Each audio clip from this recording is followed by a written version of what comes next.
Jadi sebetulnya penyelidikan ini sudah ya beberapa bulan yang lalu, tidak baru kemarin hari Jumat kita dapat informasi dari masyarakat bahwa akan ada penyerahan uang. Itu titik puncaknya, tetapi rangkaian kegiatannya sendiri atau menurut bahasa kalian itu operasinya itu sudah lama lewat. Itu dari Mbak Wasti ya, 20 detik saja.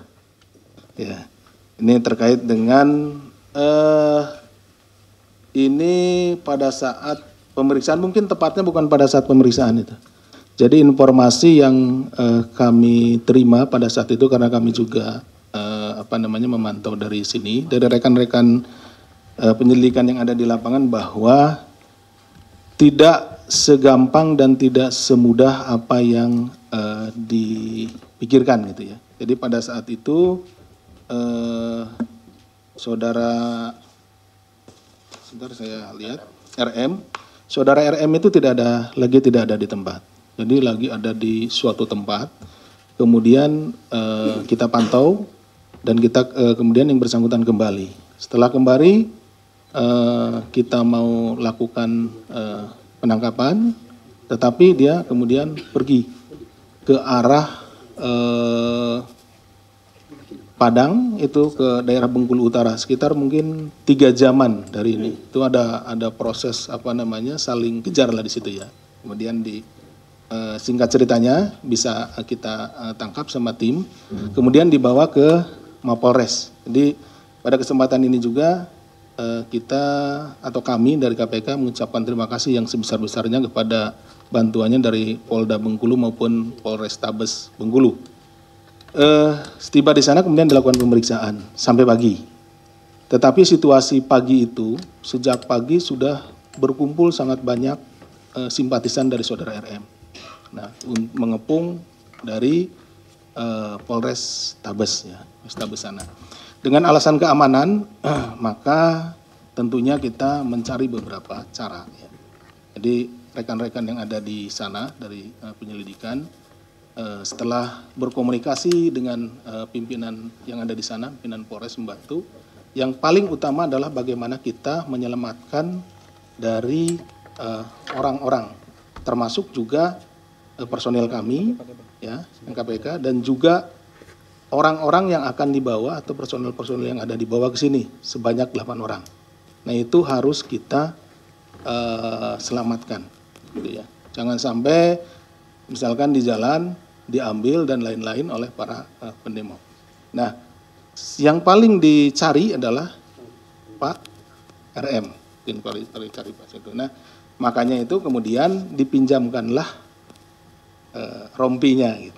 Pinjamkan rompinya di sana ini dalam rangka tadi kamuflase, ya, kamuflase supaya tidak menjadi sasaran dari orang-orang yang ada di situ, gitu itu. Jadi tidak pada saat pemeriksaan, tapi hanya ketika keluar, kemudian ketika dalam kerumunan gitu. Setelah itu sampai di sini mungkin rekan-rekan kan lihat tidak menggunakan lagi kan? Nah, tidak menggunakan lagi. Jadi itu dalam rangka kamuflase saja, seperti itu. Itu mungkin yang bisa kami sampaikan. Ada yang ingin ditanyakan lagi, Mbak? Dengan dukungan, ya permintaan dukungan ini kan sudah dimulai dari bulan Juni-Juli ya. Jadi sebetulnya penyelidikan ini sudah ya beberapa bulan yang lalu, tidak baru kemarin hari Jumat kita dapat informasi dari masyarakat bahwa akan ada penyerahan uang. Itu titik puncaknya, tetapi rangkaian kegiatannya sendiri atau menurut bahasa kalian itu operasinya itu sudah lama lewat klarifikasi, verifikasi dari pelapor masyarakat yang mengikuti rapat-rapat itu ya, menyampaikan ke KPK, kita verifikasi kebenarannya, kemudian dari hasil rekaman, karena pelapor juga menyampaikan rekaman terkait pertemuan-pertemuan itu. Sampai kemarin hari Jumat itu ada informasi dari pelapor bahwa akan ada penyerahan uang. Nah, kita baru turun, jadi panjang rangkaiannya. Dan ya kalau dilihat dari bukti-bukti chatting WA yang berhasil diamankan HP-nya itu tergambar jelas ya, bahwa uang ini untuk nanti tim sukses, kan begitu. Jadi tim sukses ada permintaan uang untuk kelompok ini, untuk warga sini dan seterusnya ada itu. dalam percakapan itu. Artinya apa? Ya memang ya sesuai dengan yang arahan RM, dia minta dukungan dari masing-masing kepala OPD, kepala dinas ya. Dia menjadi tim sukses dan ada instruksi perintah untuk menghimpun sejumlah dana ya, termasuk ya lewat apa potongan dari PTT ya, perbaikan tunjangan TPP kok PTT, TPP ya tunjangan perbaikan penghasilan pegawai itu dipotong, termasuk juga dari ya iuran mungkin dari pengusaha dan lain sebagainya itu ya, tujuannya untuk ke sana.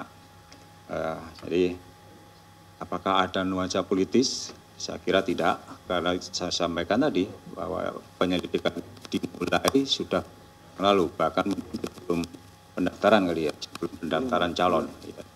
Calon sudah mulai melakukan penyelidikan.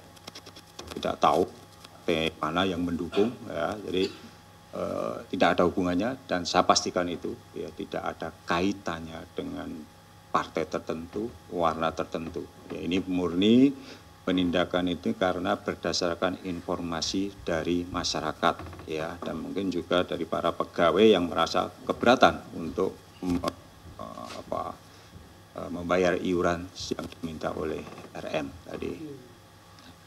Kemudian ya bagaimana mencegah money politik ya. Saya setelah kejadian ini mendapat WA dari beberapa nomor yang nggak saya kenal, dia menyampaikan, Pak, ini di daerah tertentu juga sama, gitu kan. Dia sebut bahkan sudah dalam taraf TSM, terstruktur, ya, sistematis, masif. Dan ya ini kan sudah lama fenomena seperti ini kan, gitu kan. Bahkan dari kajian KPK bersama LIPI dan juga Mendagri sendiri kan sudah melakukan penghitungan rata-rata berapa sih biaya yang dibutuhkan oleh seorang kepala daerah itu ya, tingkat 2 itu kalau nggak salah ya itu 20 sampai 30 miliar. Kemudian tingkat provinsi sekitar 50 miliar. Itu baru untuk mencalonkan loh ya, biaya kampanye. Belum tentu menang. Kalau mau menang ya 2 kali lipat atau 3 kali lipat ya, konon seperti itu. Jadi kemenangan itu ya banyak bergantung pada sejumlah uang nanti yang akan diberikan kepada masyarakat kan, seperti itu. Salah satunya itu membeli suara. Ini yang biaya yang paling besar, termasuk juga untuk honor dari para ya pendukungnya kan, seperti itu kan, saksi-saksi dan lain sebagainya itu tadi.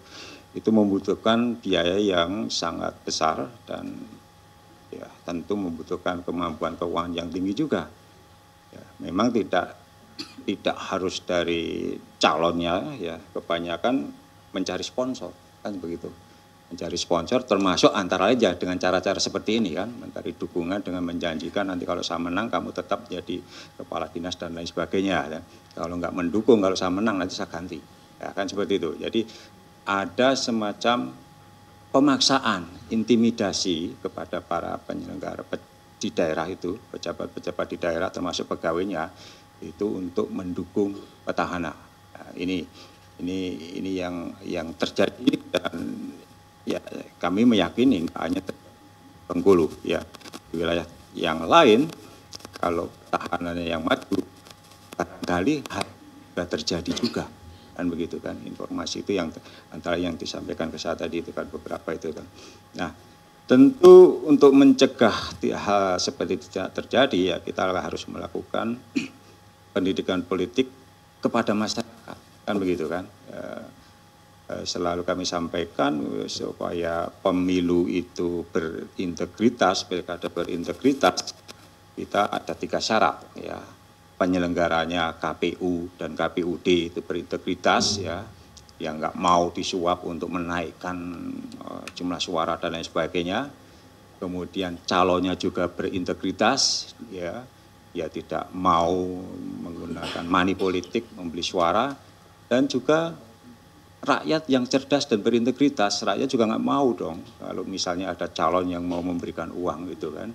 Saya baru dapat forward itu video dari seorang ustadz kalau nggak salah Pak Nur Iskandar atau siapa, yang mengkampanyekan politik yang bermartabat. Nah, dia mengatakan kepada ya audiennya itu 300.000 ya, misalnya satu amplop itu isinya 300.000, itu tidak akan membuat seseorang menjadi kaya kalau dia dapat.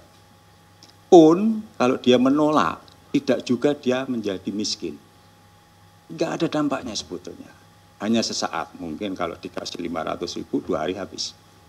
Tapi dampak yang ditimbulkannya 5 tahun, itu akan merusak ya kan, suatu daerah atau kepemimpinan atau tata kelola di daerah itu. Ya, kenapa?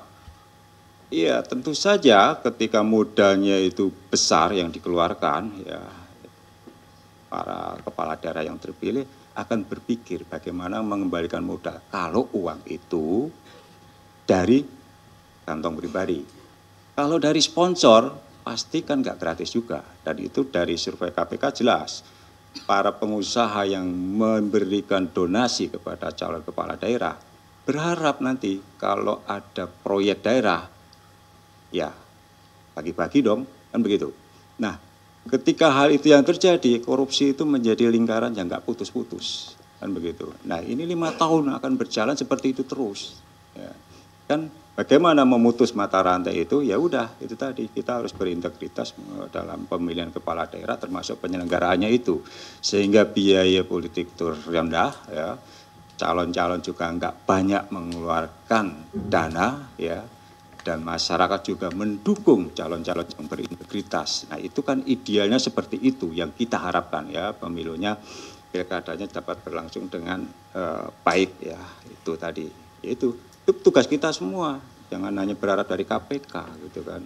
Mensosialisasikan, mengkampanyekan pilkada yang berintegritas, memilih calon kepala daerah yang juga berintegritas, juga punya kemampuan, kapasitas, itu kan yang penting itu. Jadi sehingga apa, kita berharap 5 tahun ke depan ya daerah itu betul-betul dibangun dengan baik, ya, tata kelolanya juga baik, jangan sampai 5 tahun menjabat nggak ada perubahan apapun, ya, kemudian mencalonkan diri lagi, terpilih lagi 5 tahun lagi nggak ada perubahan apapun di daerah itu, ya, 2 periode dia menjabat udah nggak boleh lagi, dia siapkan lagi pasangannya, ya, terpilih lagi, sama 2 periode, 20 tahun suami istri menjadi kepala daerah, nggak ada perubahan. Konyol kan? Kan seperti itu. Dan ini harusnya menjadi apa ya, evaluasi kita bersama, bagaimana kepala-kepala daerah yang dijabat oleh masih dalam apa, dalam keluarga itu, apakah ada perubahan komunikasi dengan pelapor. Dan Jumat kemarin pelapor itu menyampaikan akan ada penyerahan duit, kan gitu kan, sehingga kami menurunkan tim untuk mengikuti itu, dan benar ya, ada penyerahan, kemudian kita ikuti dan kita seperti yang saya sampaikan tadi di rumahnya kan, beberapa itu kemudian kita lakukan apa, penggeledahan, ya, dan ditemukanlah sejumlah uang termasuk ke ajudan yang bersangkutan itu yang nilainya 6,5 miliar, ya. Artinya 6,5 miliar itu bukan pada hari itu saja, kan itu kan, tetapi sudah beberapa lama, itu uang itu terkumpul sudah beberapa waktu sebelumnya di pool di ajudan yang bersangkutan, kan gitu kan. Jadi itu ya, sebelumnya seperti apa? Ya sebelumnya pelapor nggak tahu kan, ya baru ya itu tadi kan, baru menduga akan ada dan kemarin informasi itu yang diterima oleh tim ada penyerahan. Jadi bukan, wah ini kan tinggal 3 hari Pak Alek gitu kan, ya, kenapa nggak ditunda nanti setelah pilkada misalnya kan seperti itu. Kalau kita tunda nanti uangnya udah habis, kan gitu kan. Dugaan kami seperti itu, karena seperti yang saya sampaikan tadi dari percakapan di handphone lewat chatting WA ada permintaan uang dari tim sukses yang bersangkutan itu, ya, berapa puluh ratus juta ke sana diberikan itu, ya. Kami khawatir kalau lewat itu ya sudah selesai, sudah semua sudah terbagi, kan begitu kan.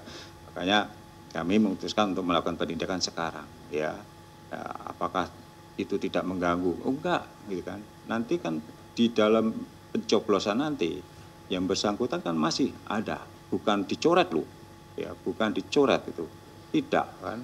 Nanti di dalam kotak suara itu masih ada beliau itu sebagai calon kepala daerah. Ya. Sekarang terserah masyarakat kan begitu, terserah masyarakat untuk memilih kan begitu kan. Ya kalau pendukungnya masih loyal dengan beliau pasti dengan memilih apapun risikonya kan seperti itu. Jadi bukan terus kemudian dengan kita tetapkan sebagai tersangka kemudian nama yang bersangkutan itu dicoret dalam pemilihan besok, enggak. Apa surat suaranya pasti sudah ada kan, ya itu kan nggak mungkin juga diganti atau dibatalkan. Jadi pilkada tetap berlangsung terus dan kalau terpilih pasti juga nanti akan dilantik mungkin ya kan, dilantik biasanya begitu, baru setelah itu kita berhenti. Biasanya mekanismenya sebelumnya kan seperti itu. Pernah kan KPK itu melakukan OTT, saya agak lupa di Bupati di Jawa Timur itu, ya Tulung Agung ya, terpilih dia, kan tetap dilantik waktu itu ya, tetap dilantik, tapi kemudian baru setelah itu diberhentikan, kan begitu. Jadi mekanisme pilkada, mekanisme pemilihan itu masih tetap berlangsung, tidak ada persoalan, silahkan ya rakyat yang menentukan pilihan, kan begitu. Tetapi penegakan hukum juga harus dilakukan konsisten, sesuai dengan kecukupan alat bukti. Saya kira itu. Jadi nggak ada apakah ini pesanan dari pesaingnya, sama sekali enggak. Kita juga nggak tahu siapa pesaing.